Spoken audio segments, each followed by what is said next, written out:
نحمده ونصلي على رسوله الكريم أما بعد فأعوذ بالله من الشيطان الرجيم بسم الله الرحمن الرحيم يا أيها الذين آمنوا كتب عليكم الصيام كما كتب على الذين من قبلكم لعلكم تتقون.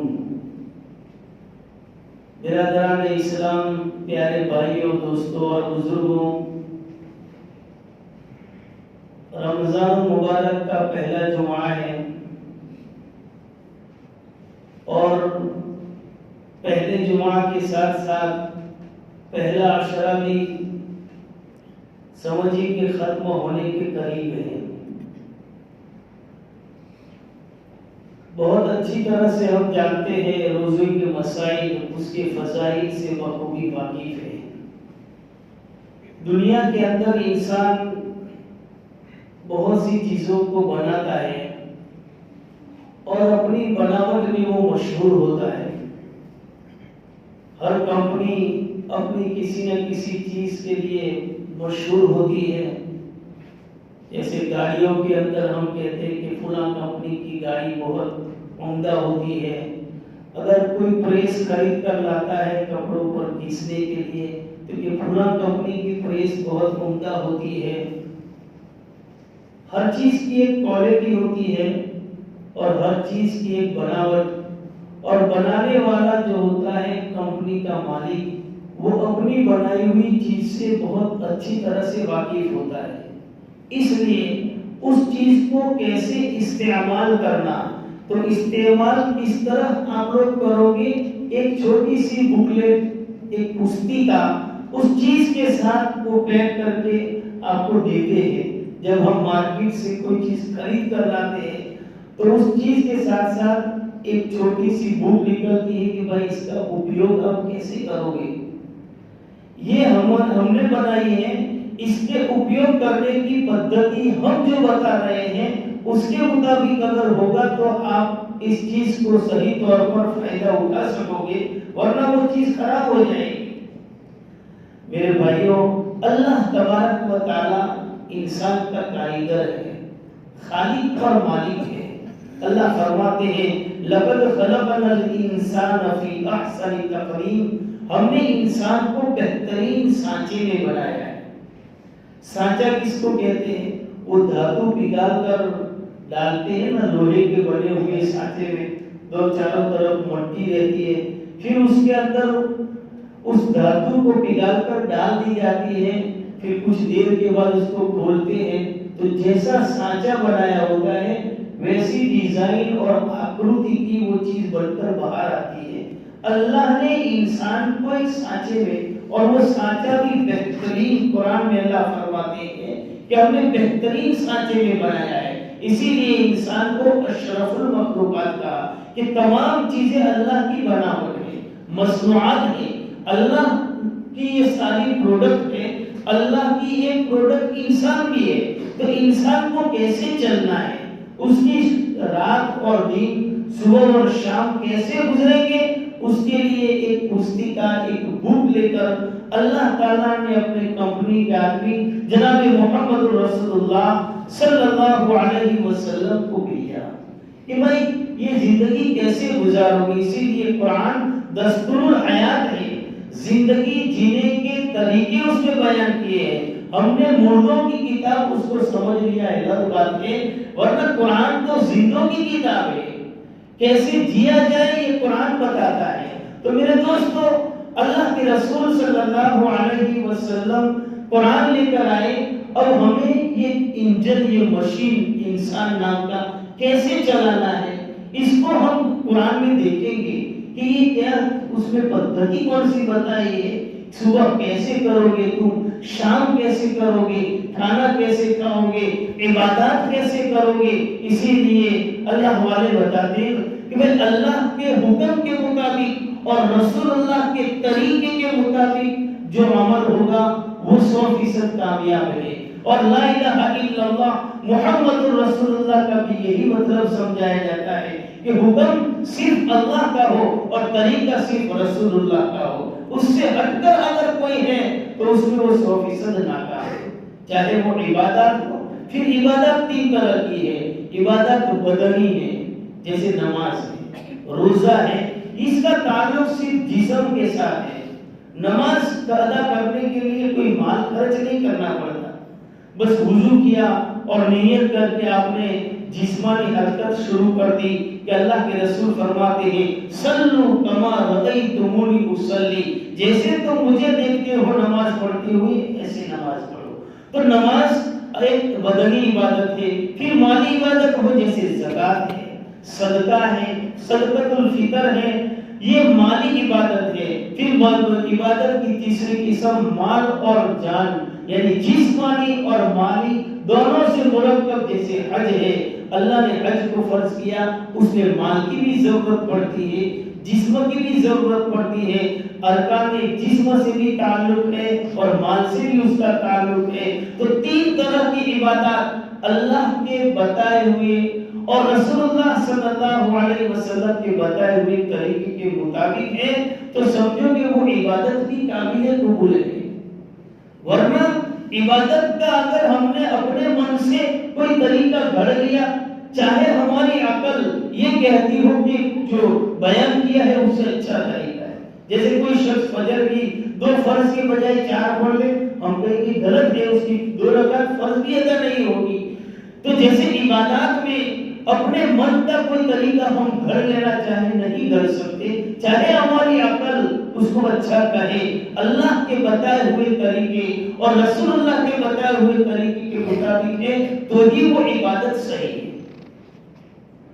تو اللہ تبارک و تعالیٰ نے ہر عبادت کا ایک طریقہ بتایا اور اس کا ایک فائدہ بتایا ہے. روزے کا فائدہ لعلکم تتقون. اللہ کہتے ہیں کہ یہ روزے فرض کیے ہیں جیسے اگلی امت پر بھی ہم نے فرض کیے تھے. کیوں فرض کیے؟ تاکہ تمہارے اندر تقویٰ آ جائے. تقویٰ کس کو کہتے ہیں؟ تقویٰ کہ مختلف تعریف بیان کرتے ہیں کہ اللہ کا خوف دل کے اندر آ جائے, اللہ کو راضی کرنے والا عمل آ جائے. بے شک انسان ایک راہ پر چلتا ہو اور اس راہ کی دونوں طرف کانٹے لگے ہوئے ہیں اور وہ پگڈنڈی راستہ ہے اور اس پر چلتے ہوئے انسان اپنے کپڑے کو کیسے سمیٹ کر بچاتے ہوئے چلتا ہے اور وہ بچتے ہوئے نکل جائے, اسی طرح زندگی میں گناہوں سے بچتے ہوئے گزر جانے کا نام تقویٰ ہے. یہ بیان کرتے ہیں. میرے دوستو روزے کے بارے میں قرآن فرماتا ہے لعلکم تتقون. تقوی کی جو روح, تقوی کا اصل مادہ, ہر چیز کا ایک اصل مادہ ہوتا ہے, اس تقوی سے وہ چیز وجود میں آتی ہے. سمجھو کہ تقوی کا اصل مادہ اور روح اخلاص. اخلاص کا مطلب ہے کہ جو عمل کیا ہے اللہ کو راضی کرنے کے لیے کیا ہے, کہ اللہ راضی ہو جائے اور اس عمل کے اندر اللہ سے ڈرتے رہنا کہ کہیں وہ میرا عمل رد نہ کر دیا جائے. صحابہ کرام رضوان اللہ علیہم اجمعین کا حال یہ تھا کہ وہ عبادتیں کر کر کے رویا کرتے تھے اور رونے کی وجہ جب پوچھی جاتی تو کہتے کہ نہ جانے یہ عبادت جو ہم نے کی ہے قبول ہوتی ہے یا رد کر دی جاتی ہے. آج حال یہ ہے میرے دوستو کہ ہم عبادت نہ کر کے بھی ہمیں رونا نہیں آتا, نہ کر کے بھی ہمیں رونا نہیں آتا ہے, افسوس نہیں ہوتا ہے میرا روزہ چھوٹ گیا, میری نماز چھوٹ گئی, کبھی ہمیں اس پر افسوس نہیں ہوتا ہے. وہ اللہ والے تھے, ان میں فرق یہ تھا کہ وہ عبادت کر کے بھی اللہ سے ڈرتے تھے. آج ہم عبادت چھوڑ کر بھی اللہ سے نہیں ڈر رہے. یہ فرق ہو گیا دونوں جنریشن کا. خیر القرون قرنی ثم الذین یلونہم ثم الذین یلونہم. اللہ کے رسول نے بہترین قرون, بہترین دور, جنریشن جو بیان کی ہے اس میں یہ تھا اثر کہ وہ ہر عبادت کو کر کے پھر روتے تھے, اللہ کا خوف کرتے تھے. تو اخلاص یہ اصل تتو ہے, اصل مادہ ہے تقوی کا. وہ نہیں ہے تو چاہے وہ عبادت بدنی ہو, چاہے وہ عبادت مالی ہو, چاہے دونوں سے مرکب ہو, وہ عبادت قابل قبول نہیں ہے. میلے کپڑے کی طرح لپیٹ کر اس کو مار دی جائے گی. مدینہ المنورہ میں علامہ کمال الدین دمیری رحمۃ اللہ علیہ ایک واقعہ ذکر کرتے ہیں کہ ایک مرتبہ مدینہ المنورہ میں ایک جگہ مسجد بنانے کی ضرورت پیش آئی تو بھائی بولو کون کتنا فنڈ لکھاتا ہے، اپنی اپنی طاقت کے مطابق چندہ لکھا ہو مسجد بنانے کی ہے. تو ایک امیر تھا مدینے کا، اس نے کہا کہ چندہ بندہ کرنے کی ضرورت نہیں، میں بنا دوں گا پوری مسجد اپنے پیسوں سے، لیکن ایک شرط کے ساتھ کہ اس مسجد کے اوپر میرے نام کی تختی لگنی چاہیے، میرے نام کی ٹائلس. اب لوگوں کو تو مقصد ہے مسجد بنانے سے بھائی نماز کا مسئلہ حل ہو جائے، چاہے تختی وہ لگوا کے کچھ بھی کرے ٹھیک ہے، تیرے نام کی تختی لگا دی جائے گی. بہرحال اس شخص کا نام سلیمان ہے، اس نے اپنے نام کی تختی لگانے کی فرمائش کی، مسجد بنائی، تختی لگائی. اب یہ ہوا کہ مسجد کا ادگھاٹن ہو گیا، افتتاح ہو گیا. دوسرے دن رات کو سویا ہے، خواب دیکھا اس نے کہ مسجد کے اوپر سلیمان کی جگہ جو ہے حلیمہ لکھا ہوا ہے، ایک عورت کا نام لکھا ہوا ہے. صبح ہوئی، آنکھ کھلی تو اس نے اپنے نوکر کو بلایا، جا تو دیکھ مسجد اوپر تھی ٹائلس کو یہ اکھاڑی، بیجو نام چوڑا دی. وہ خادم دوڑتا ہوا گیا اور دیکھا کہ نہیں سلیمان ہی نام لکھا ہوا ہے. واپس آیا کہ جناب آپ کا ہی نام ہے. ٹھیک ہے کوئی خواب ہے یہ تو، اور سپنا ہوتا ہے. دوسری رات پھر وہی چیز دیکھی کہ اس کے نام کی تختی فرشتے آ رہے ہیں آسمان سے اٹھا کر ہٹا رہے ہیں اور ایک عورت کے نام کی تختی چسپا کر رہے ہیں. پھر دوسرے دن خادم کو بھگایا، اس نے آ کر کہا نہیں آپ کا جناب ہے.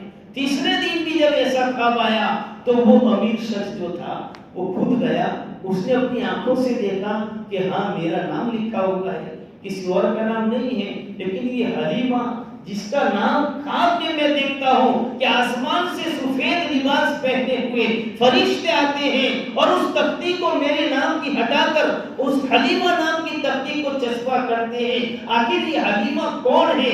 تحقیق کرنے پر پتا چلا کہ راستے میں جنگل کے اندر ایک جھونپڑے کے اندر رہتی ہے، اس کا نام حلیمہ ہے. یہ امیر شخص اپنا بھیس بدل کر وہاں پہنچا اور اس نے اس عورت کو کہا کہ بھائی اور تو جو ہے اماں جان یہاں زندگی گزارتی ہو، تمہارے پاس کتنا مال ہے، کیا کرتی ہو؟ سب تحقیق کرنے سے معلوم ہوا کہ وہ عورت تو جو ہے اس کو تو فقر و فاقہ چل رہا ہے، مشکل سے کھانا مل رہا ہے.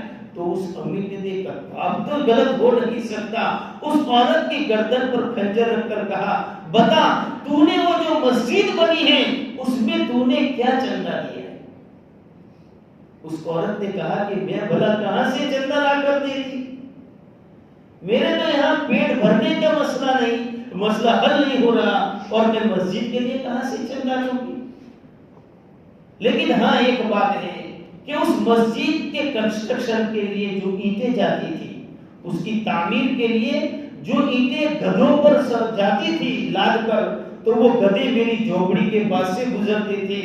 تو میں یہ سوچ کر کہ اللہ کے گھر کی اینٹیں لے کر گدھے جا رہے ہیں، بہت پیاسے، تو میں ان کے پانی کا انتظام کرتی تھی، میں ان گدھوں کو صرف پانی پلایا کرتی تھی.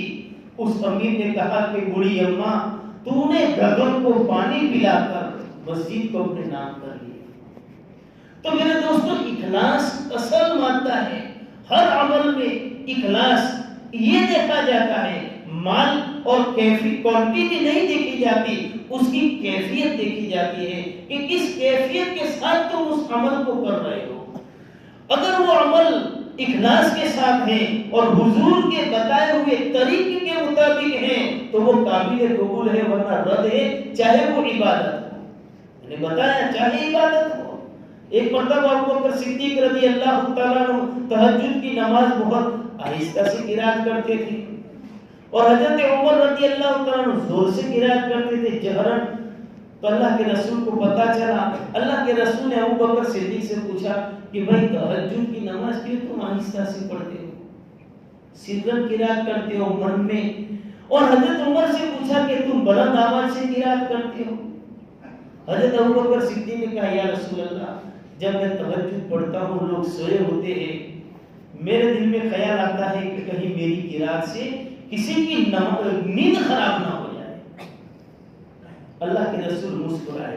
پھر حضرت عمر سے پوچھا کہ آپ کیوں بلند آواز سے قرات کرتے ہو؟ تو حضرت عمر نے کہا یا رسول اللہ میں بلند آواز سے قرات اس لیے کرتا ہوں کہ تہجد کا وقت ہے، میری آواز سن کر کسی کو جو ہے تہجد پڑھنے کی توفیق ہو جائے، اس لیے میں زور سے قرات کرتا ہوں۔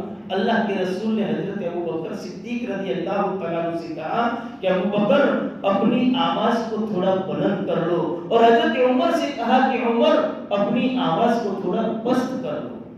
اب جو ہوگا تمہارا عمل یہ میرے بتائے ہوئے طریقے کے مطابق ہوگا، رسول اللہ کے بتائے ہوئے طریقے کے مطابق ہوگا۔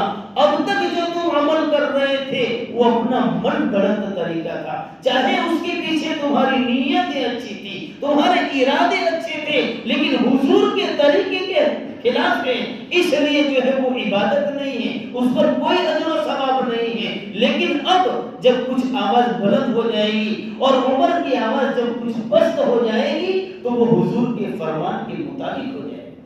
لہذا میرے دوستو، اللہ تبارک و تعالیٰ کے لائے ہوئے بتائے ہوئے طریقے اور حضور کے پریکٹیکل کیے ہوئے طریقے کے مطابق اگر ہماری زندگی ہوگی، ہر عمل میں اللہ کے حکم کو ہم سامنے رکھیں گے اور حضور کے طریقے کو ہم سامنے رکھیں گے تو وہ عمل قابل قبول ہے اور وہی اللہ کے یہاں مقبول ہے، اسی پر اجر دیا جائے گا، اسی پر ثواب دیا جائے گا، اسی پر جنت کے فیصلے ہوں گے۔